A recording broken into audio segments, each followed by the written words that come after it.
My alarm sounded at 5:30 a.m., almost an hour earlier than normal, the morning of January 20th, 2021.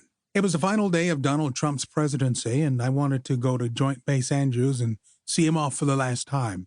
There had been a lot of media speculation about how many people would show up and who would be there. Some prominent Trump administration figures and Republican lawmakers had indicated that they wouldn't attend, but I wanted to be there. For one thing, I wanted to be a part of that chapter of history, to be a witness to the final moments of the administration I had played a role in. For another, I knew it would be an exciting event to discuss for our daily Newsmax TV show, Spicer and Company. Katie Armstrong, who manages my business affairs, speaking engagements, and media opportunities, picked me up, and we drove to Joint Base Andrews, JBA, in Prince George's County, Maryland. I knew the place well. I had visited JBA many times during my 22 years in the Navy.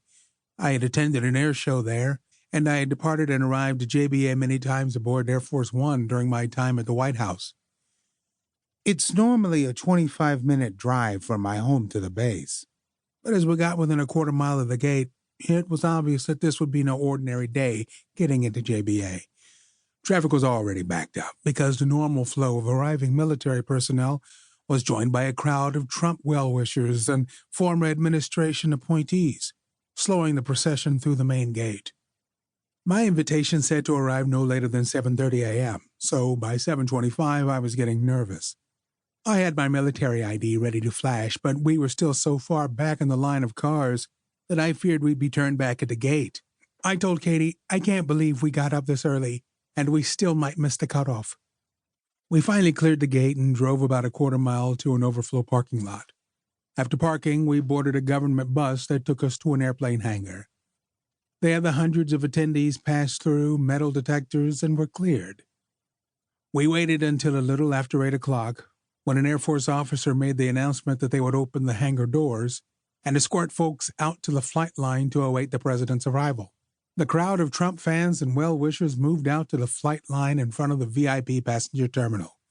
There we were greeted with the majestic sight of the blue and white Boeing VC-25, the military version of the Boeing 747 airliner, designated Air Force One whenever the president is aboard. How large was the crowd?